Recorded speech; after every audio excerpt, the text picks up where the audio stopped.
পহেলা বৈশাখ হচ্ছে আমাদের বাংলাদেশের আমাদের বাঙালিদের জন্য স্পেশালি একটা ঐতিহ্য সংস্কৃতি বহন করে এবং আমি মনে করি যে আমাদের প্রত্যেকটা বাঙালির একটা গর্ব এটা।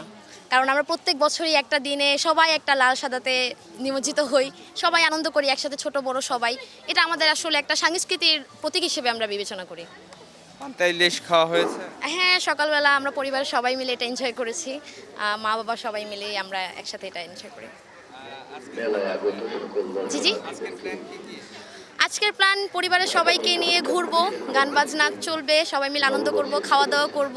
সকালে পান্তা ইলিশ খেয়ে আসছি, সামনে আরও কিছু খাওয়া দাওয়া করব, এটাই আর কি।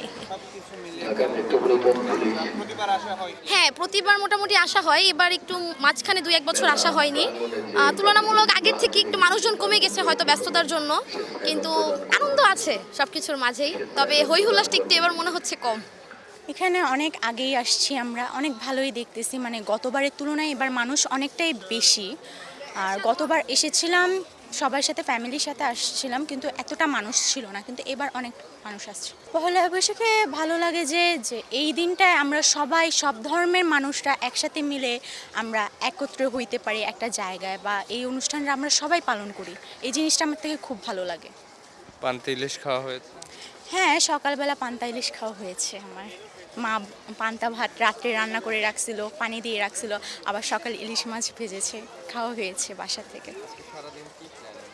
আজকে সারাদিন হলো যে এখন হলো যে আমি একটা গ্রুপের সাথে এসেছি, আমাদের সিএলবি গ্রুপের সাথে, খ্রিস্টানদের। আর আমার বিকেলে মার সাথে প্ল্যান আছে, আমার মা আর আমার ফ্যামিলি ভাই। খুবই ভালো আছে, ভাবছিলাম আরো বেশি গরম হবে, কিন্তু সেই তুলনামূলক অত বেশি গরম না হয়নি। সব কিছু মিলে খুবই ভালো লাগছে। সবচেয়ে বেশি ভালো লাগছে হলো এত বছর পরে আর কি সবাই মিলে এত একটা উৎসবটা সবাই মিলে উদযাপন করতে পারতেছি, এটাই সবচেয়ে ভালো লাগার বিষয়। এই যে উৎসব জমজমাট, সবাই একসাথে একত্রিত হয়, এগুলোই। আর একটু সবাই সেজেগুজে বের হয়, সবাইকে দেখানো যায়, সবাইকে আমরা দেখতে পারি, সবাই আমাদের দেখতে পারে, এগুলোই। অনেকদিন পর আবার আসলো তো পয়লা বৈশাখ, এই পথ মানে অনেকদিন পর পাচ্ছি। ভালো লাগে, সবাই পরিবারের সবাই একসাথে ঘুরতে বের হয়েছি, বাচ্চারা এনজয় করতেছে, পাশাপাশি আমরাও এনজয় করতেছি, ভালো লাগতেছে প্রাকৃতিক দৃশ্য। ইলিশ খাওয়া হয়েছে?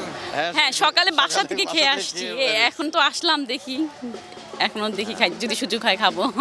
অনেকদিন পর যে বাঙালিয়ানার যে একটা উৎসব ইমেজ যেটা আছে, এটা আসলে ভাল লাগে দেখলে, মানে বাংলা যেটি স্পর্শ এটা অনুভব করা যায়। সবাই যে এত অভাব অনটনের ভিতরেও যে মানুষ যে উৎসবটা স্বতঃস্ফূর্তভাবে পালন করে এবং সবার ভিতরে যেটা আনন্দ প্রকাশ পায় তাদের মুখের ভিতরে, ভাষার ভিতরে, কথার ভিতরে, এটাই ভালো লাগে।